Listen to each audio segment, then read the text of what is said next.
सिनोना में वैकल्पिक मार्ग तथा सड़क चौड़ीकरण एवं मृतकों के परिवारों को मुआवजा देने हेतु पूर्व विधायक नारायण पाल व पालिका अध्यक्ष हरीश दुबे के नेतृत्व में चल रहे अनिश्चितकालीन धरने पर आज की गई सभा में चमोली में हुई त्रासदी पर संवेदना प्रकट की गई तथा पूर्व विधायक नारायण पाल ने आंदोलन पर उपस्थित जनता को बताया कि लगातार जिला स्तर के अधिकारियों ने आंदोलनकारियों से संपर्क बनाए रखा और आंदोलन की मांगों को पूरा करवाने हेतु हर संभव प्रयास करने का भरोसा भी दिलाया।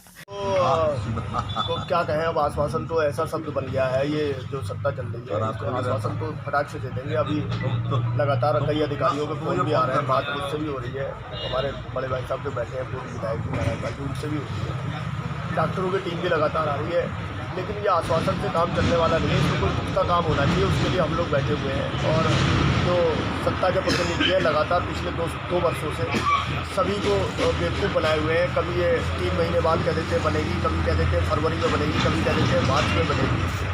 तो अगर इनकी मंशा साफ नहीं है, अगर इनकी मंशा साफ होती तो निश्चित रूप से जो है थोड़ा तभी सफाई जब प्रारंभ नहीं हो पाई और धरातल में प्रारंभ होने से पहले जो है कि PWD के अधिकारियों से जब वार्ता हुई थी तो उनका कहना ये है कि हमने प्रस्ताव बनाकर भेज रखा है लेकिन सरकार बजट पास नहीं कर रही। तो ये बिल्कुल इस बात से ये समझा जा सकता है कि सरकार का बिल्कुल रुख यहाँ से है नहीं और इस क्षेत्र से सरकार जो है कि बिल्कुल अपनी जो है कि दूर रहना चाहती है।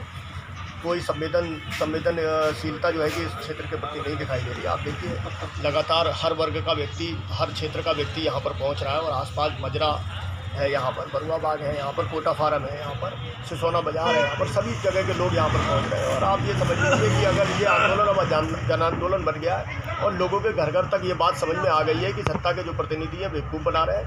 हो सकता है बहुत सारे लोग किसी कारण से, क्योंकि इनका काम ज़्यादा डराने का, भय करने का, बहुत सारे ऐसे लोग हैं जो व्यापारी हैं, जो अपना काम करते हैं, जो नौकरी पेशा लोग हैं और डर के मारे, इनके भय के मारे आज हमारे धरने पर नहीं आ रहे। लेकिन उन लोगों का भी फ़ोन हमें लगातार आ रहा है। वो भी कह रहे हैं कि हम आपके समर्थन में और समय आने पर जो है कि इसका सबक सिखाएंगे, हम सत्ता के लोगों को इसका सबक सिखाएंगे। ये आंदोलन चल रहा है, देखिए किस गति में जाता है, किस ओर होता है। आंदोलन का तीसरा दिन है और हमारे जो 5 साथी हैं, श्री हरीश दुबे जी, श्री राजकुमार मजुमदार, श्री हेमचंद भट्ट और जयचंद कंबोज, 5 लोग हम अनशन में बैठे थे। आपको याद होगा कि यहाँ पे इस सड़क के लिए अनशन, कई बार अनशन और धरना होता रहा है और मज़े की बात है कि सत्ता पक्ष के लोगों ने भी किया। मैं तो इस धरने को बिल्कुल गैर राजनीतिक मानता हूँ कि इतने सारे लोग बैठे हैं, मुझे पता नहीं कौन किस दल का है, क्योंकि ये हमारा विषय ही नहीं है दल। अब चेयरमैन साहब हैं ये, तो हम सब लोग बैठे हैं इसमें, तो हम ये सोचते हैं कि जनता का जो परेशानी है उसे दूर करना चाहिए।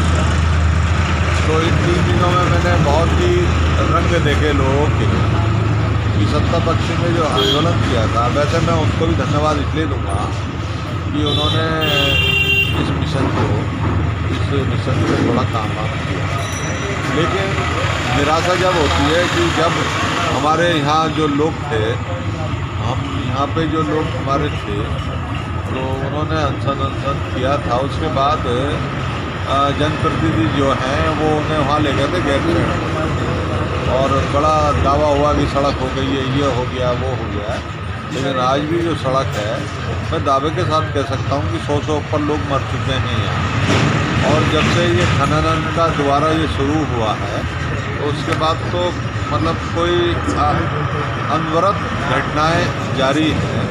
तो हम ये राजनीतिक विषय नहीं है हमारा, तो हम लोग श्री हरीश दुबे और हम सब लोग इस पे जो बैठे हैं, तो अब यह है कि काम होना चाहिए। अधिकारियों से मेरी बात हुई है, अधिकारियों से मेरी PWD के चीफ इंजीनियर से बात हुई है, मेरी एसडीएम को तो मैंने फ़ोन मिलाया था, अनशन से पहले मिलाया था, उनसे मेरी बात हुई थी और हम उनका सम्मान करते हैं, ऐसी कोई बात नहीं। ADM कांडपाल जी जो हैं उनके कई बार फ़ोन मेरे पास आए और कई लोगों के अधिकारियों के फ़ोन आए।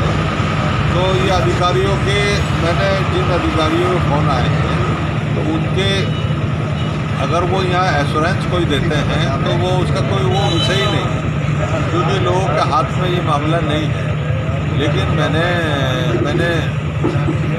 कल यहाँ हमारे लोगों ने पुतला जलाया मुख्यमंत्री जी का, उसके बाद मैंने गवर्नर साहब से एक निवेदन किया और मैंने वस्तुस्थिति वहाँ बताई है। तो गवर्नर साहब, मैंने कहा जब मुख्यमंत्री का हम पुतला जला रहे हैं, काम तो मुख्यमंत्री ने करना है, लेकिन यह है कि पंचायत जो है वो गवर्नर साहब के यहाँ हमने की है, तो गवर्नर साहब का कोई भी समय आ जाएगा। लेकिन ये जो घटनाक्रम है, ये तो ऐसा घटनाक्रम है, ये तो सब चलता ही है, आमरण में, धरना प्रदर्शन में सब चलता है।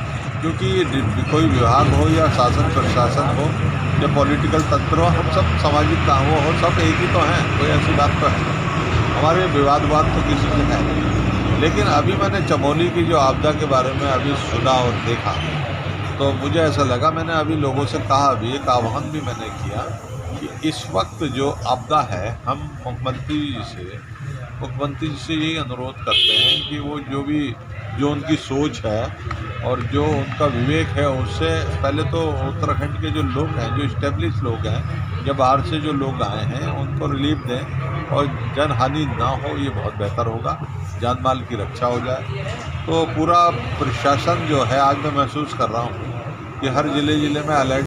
नारायण पाल ने बताया क्योंकि वैकल्पिक मार्ग बनना है और सड़क के चौड़ीकरण का कार्य जिला स्तर के अधिकारियों के स्तर का नहीं है, इसलिए उनकी फोन से उत्तराखंड के राज्यपाल के सचिव ब्रजेश संत से वार्ता हुई और सिनोने में लगातार एक्सीडेंट से हो रही लोगों की मृत्यु के बारे में जानकारी दी और बताया कि यहाँ वैकल्पिक मार्ग बनना अति आवश्यक है, अन्यथा इसी तरीके से लोगों की जान जाती रहेगी। ब्रजेश संत ने आंदोलनकारियों को राज्यपाल के सामने पूरी समस्या को रखने के लिए कहा है।